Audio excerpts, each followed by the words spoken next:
What if I told you there's a secret that makes you immune to disrespect? Picture this. Someone insults you to your face. Your boss publicly humiliates you. A friend betrays your trust. And you feel nothing but calm. Not because you're cold, not because you don't care, but because you've unlocked something most people will never discover. The ability to be emotionally untouchable.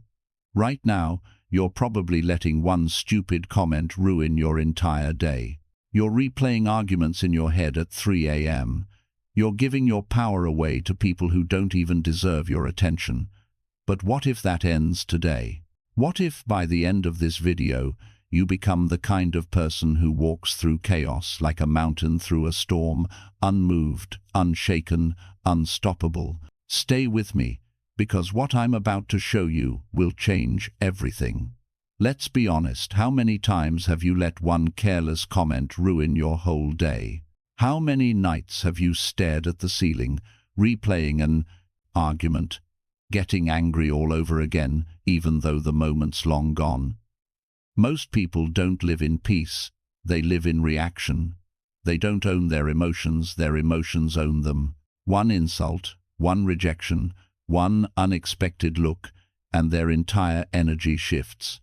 But here's the truth. You can become emotionally untouchable. Not cold, not numb, but untouchable, like a mountain in a storm. The wind howls, the rain crashes, but the mountain doesn't move. We're not just talking about staying calm, we're talking about complete emotional sovereignty, real Stoic power, the kind Marcus Aurelius wrote about to survive the weight of an empire without losing his soul. And hey, if you appreciate what we're doing here, the clarity, the calm, the tools to live unshaken, hit that subscribe button. It's free, it helps more than you know, and it keeps this content flowing. Here's the first shift you need to make. It's not them. It was never them. You think it's the way they spoke to you, the disrespect in their tone, the way they dismissed your effort. But that's just the surface. What really stings is what those moments awaken inside you. Something deeper, something older. Carl Jung once said, "Until you make the unconscious conscious, it will direct your life, and you will call it fate." The truth. Nobody can make you feel anything without your participation. Anger, frustration, resentment, they're not caused by other people. They're caused by your response to them. And that response is shaped by unresolved parts of you. Think about it. Two people face the exact same insult. One brushes it off. The other stews in it for days. The insult didn't change. The difference is what it met inside. When someone ignores you and you feel invisible, that pain isn't born in that second. It's a repetition, maybe reflecting all the times you felt overlooked growing up. That's the real battlefield. Not the conversation, not the coworker, it's what's happening in you. Here's the breakthrough. You are not your reaction. You are not your anger. You are the one watching those things. You are the awareness underneath it all. The more you connect to that awareness, the less you need the outside world to behave perfectly for you to feel okay. That doesn't mean you tolerate disrespect. It means your peace is no longer dependent on the presence or absence of it. You weren't born knowing how to react to rejection. Those reactions, the quick anger, the defensiveness, those were learned. You didn't write the script, you just started playing the part. Most of what you think is you, your temperament, your triggers, isn't actually you. It's conditioning, it's habit, it's programming. And programming can be rewritten. Somewhere along the way, you learned that being ignored means you don't matter, that being challenged means you have to fight, that being wrong means you're not enough. These beliefs run quietly in the background, directing your reactions without permission. The work begins by becoming the observer, not the actor. You notice. You pause. You step back and ask, what part of me is speaking right now? Because the moment you feel triggered, it's easy to believe that fire is righteous. But strong emotion doesn't always mean truth. Often, it just means the script got activated. When you keep playing out the same emotional loops with different people, the actors keep changing, but the storyline stays the same. That's the giveaway. It's never really about them. It's about what they awaken. Viktor Frankl said, "Between stimulus and response, there is a space. In that space is our power to choose our response.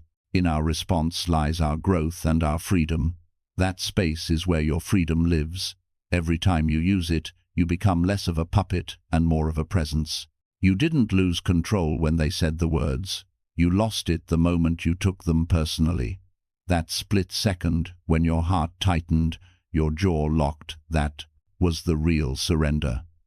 The moment you got offended, you gave away your power." Aristotle said, "Anybody can become angry, that is easy. But to be angry with the right person, to the right degree, at the right time, is not within everybody's power. Real emotional power isn't found in reaction, it's found in restraint, in choosing what deserves your energy. Offense is not objective. What hurts you might not register for someone else. It's not the event, it's your interpretation. They're disrespecting me, they don't value me, they're trying to hurt me." Once that narrative locks in, your nervous system reacts as if it's truth. But offense isn't an alarm, it's a mirror.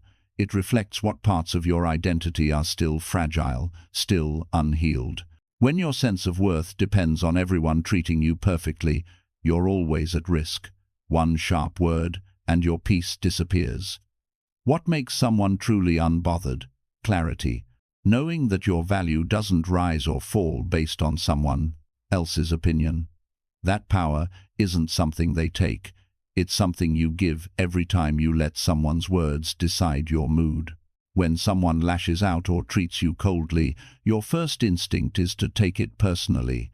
But the truth is, they're not attacking you, they're bleeding on you. That anger, that sarcasm, it's not a weapon aimed at your identity, it's a symptom of something unhealed in them. Pain has a way of leaking out. You just happen to be standing there when it spilled over. Carl Jung said, "Knowing your own darkness is the best method for dealing with the darkness of other people." Think about how you behave when you're hurting. Are you always patient and kind when you're overwhelmed or scared? Probably not. That's because pain narrows the mind. It turns the heart inward. Here's where people get stuck. They think recognizing someone's pain means excusing their behavior. It doesn't. You can still set boundaries, but you do it with clarity, not confusion. You don't tie their pain to your worth. When someone treats you with disrespect, the danger isn't just what they say, it's what your mind makes of it. They ignored me, so I must not be valuable. They yelled at me, so maybe I deserved it. But when you remember their behavior is about them, not you, something changes. You stop absorbing the energy. You stop replaying the moment. You see the pain for what it is, misplaced, misdirected, but not yours to carry. The deepest emotional pain often comes from what you expected people to do, and they didn't. It's about the invisible contract you were holding on to. If I'm kind, they'll respect me. If I show up, they'll value me. If I'm honest, they'll never hurt me. But no one signed that contract except you. And when life doesn't follow your script, it feels like betrayal. But it's not betrayal. It's life being life.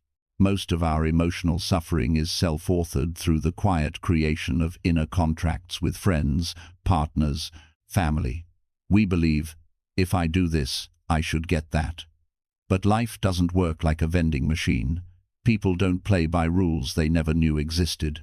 When someone forgets to acknowledge your effort, it cuts not because of the act, but because of what you expected in return. We don't just get hurt by what happens, we get hurt by what we thought should happen instead. The difference between a value and an expectation. A value is how you choose to live. An expectation is how you believe others should respond. One gives you power, the other drains it. When you remove the hidden strings from your actions, you start doing things from love, not leverage. That's rare. And that's powerful. Most pain comes from who you think you have to be in the world. That identity you've been protecting isn't who you truly are. It's a contract your ego wrote, full of terms you never agreed to but follow every day. If I'm smart, I can't be wrong. If I'm kind, people must treat me gently. If I'm successful, everyone should respect me. You feel these rules every time someone touches a nerve. And it's not just discomfort, it's fear.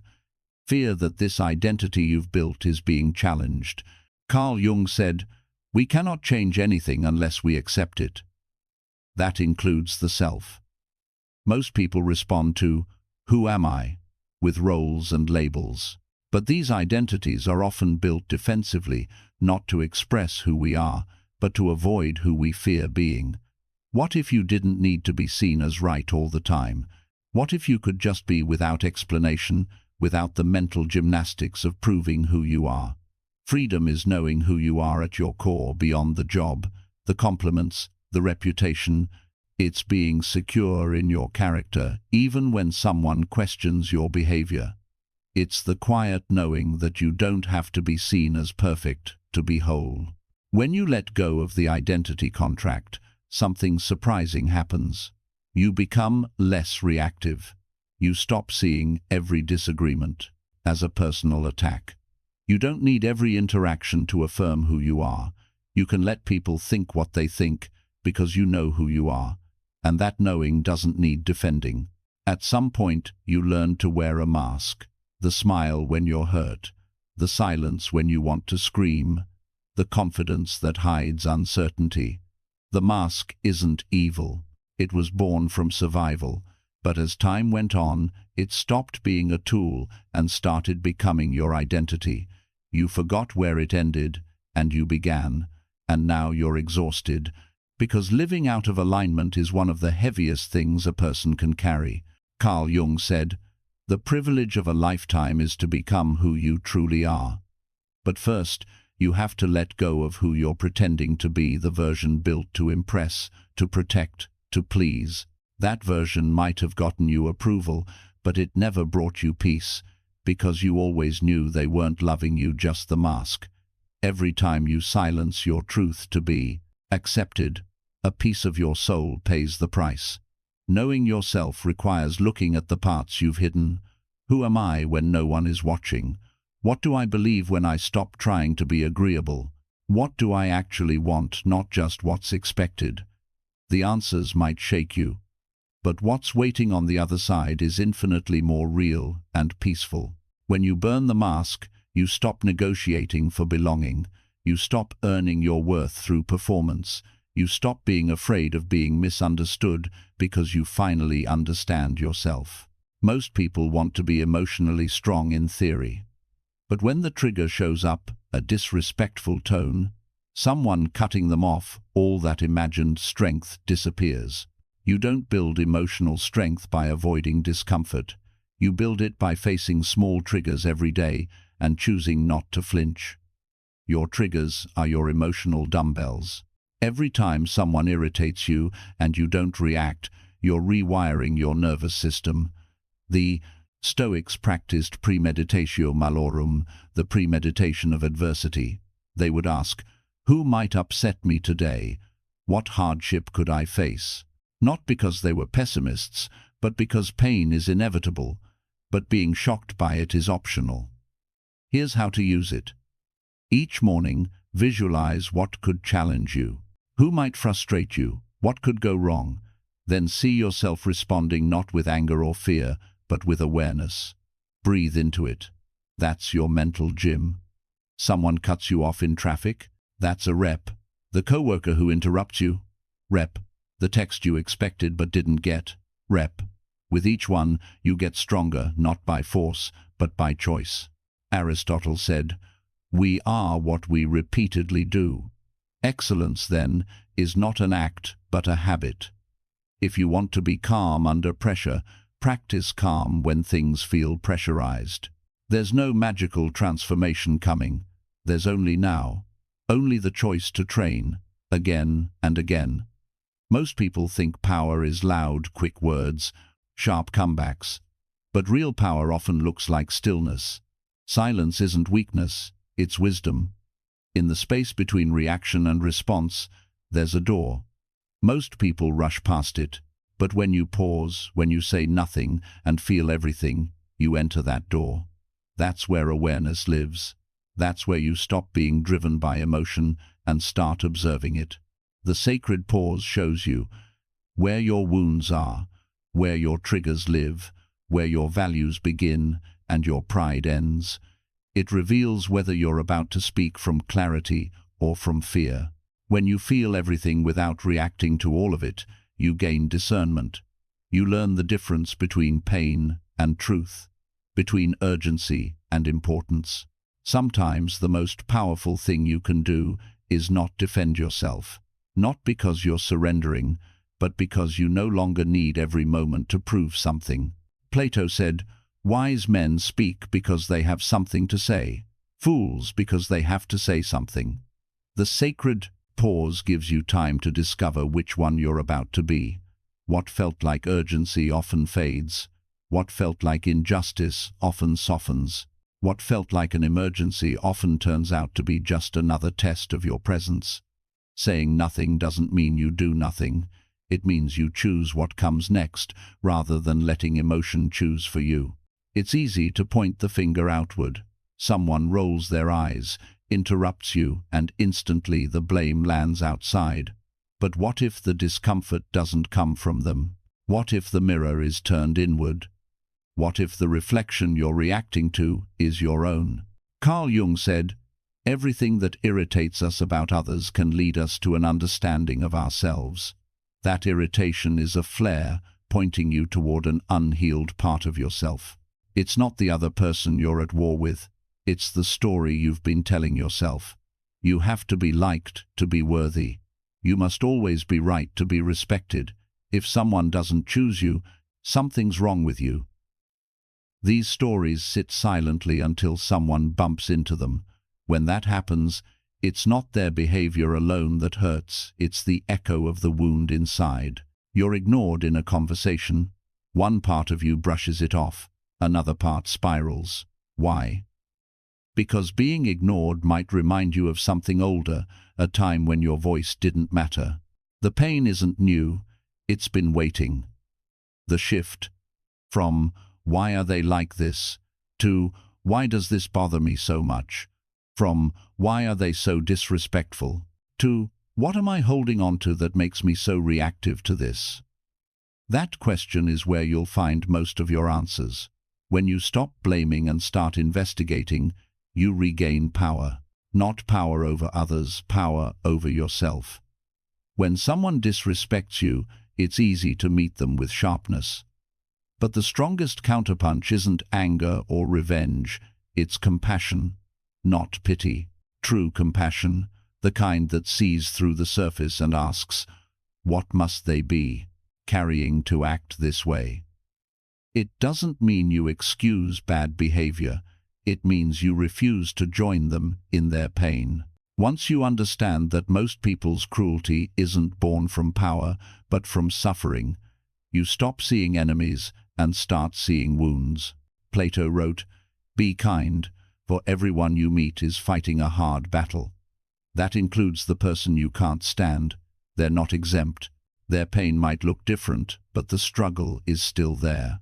When you meet pain with more pain, you multiply it. But when you meet it with clarity and understanding, you interrupt the pattern. Compassion isn't weakness. It takes immense strength to hold back when someone's trying to provoke you, to stay calm when your pride is screaming, to listen when your ego wants to speak. That's real power. Because it's power over yourself, over your impulses, over the part of you that wants to defend every wound. There's something in you that wants to correct them. You hear the lie, the misunderstanding, the subtle jab, and you want to set the record straight. But what if you let them be wrong, and let it mean nothing? That's where peace begins.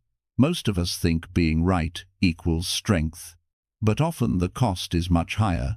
Our time, our energy, our calm, our sleep. Peace doesn't come from being understood. It comes from understanding yourself enough to know you don't need to be. Letting someone be wrong about you is not weakness. It's strength in its most silent form. It says, I know who I am, and I don't need your agreement to feel real. You don't need everyone to like you. Not every story needs correcting. Sometimes the most powerful thing you can do is nod, say nothing, and keep walking. Not out of indifference, out of discipline, because you know what peace costs, and you're no longer willing to trade it for the illusion of control. The truth doesn't need to shout. Most people treat every insult like a fastball thrown at their chest. They catch it, grip it tightly, and carry it around. But what if you didn't have to catch it at all? When the words come flying, sarcasm, judgment, passive aggression, simply let them fall. No need to block, no need to dodge. Just watch them pass by and hit the ground. Visualization. Someone says something cruel. Instead of reaching for it, imagine it floating right past your energy field. It lands behind you like a dropped pebble. You keep walking. You didn't absorb it. You didn't react. You didn't let it in. You just didn't catch it. Most insults pierce not because the words are sharp, but because something inside believes them or fears they might be true. But what happens when you start seeing insults as air? Sound without substance. Just another expression of someone else's energy, an energy you're not obligated to take on. Suddenly the world becomes lighter, not because people stop throwing words, but because you stop catching them. It's not about being indifferent. It's about being unavailable for what doesn't serve you. The more you practice this, the more naturally it happens. Insults lose their power, not because you're numb, but because you're awake to who you are. Your triggers are your training ground. Every small frustration is an opportunity to build emotional muscle. Most people waste these moments. They get cut off in traffic and lose their minds. They get a passive-aggressive text and spiral. But you? You're using every trigger as a rep. The coworker who interrupts you? That's a set. The friend who forgot to reply? Another rep. The spilled coffee, the slow internet, the condescending comment, all reps. This is how you build emotional endurance, not by avoiding discomfort, but by staying conscious in the middle of it. Train with your triggers. Life's not punishing you, it's shaping you. The world won't go quiet just because you found your peace. People will still cut you off, talk behind your back, misread your intentions. But if you've mastered what we've built here, you won't shake. The point was never to change the world. The point was to change how you move through it. Carl Jung said, "I am not what happened to me. I am what I choose to become." You're no longer owned by your reactions. You don't match every mood in the room. You stay centered, quiet inside. That's the power of all the inner work. You begin to live not as a reactor, but as a responder. The same insult that used to burn now sounds like static. The same rejection that once collapsed you now feels like redirection. You lose the urge to prove yourself. You don't need the apology to find closure. You don't need everyone to understand. That's emotional freedom. And here's the part no one tells you. You still feel. You're not a robot. You still notice the betrayal, the sarcasm, the loss. You still care. But the difference is, you don't react from the wound. You respond from the wisdom that was forged through it. You walk forward with less noise, more clarity. You're not triggered, you're trained. You're not reactive. You're responsible for your energy, your choices, your presence. And the world notices. Not because you're louder, but because you carry something rare. A stillness that no insult can shatter. A calm that doesn't rely on comfort. A clarity that came from walking straight through chaos and coming out unshaken. When the world pulls at your edges, remember, your strength is not in how loudly you react, but in how quietly you remain centered. Let them shout. Let life twist. You are not here to match the storm. You are here to master your calm.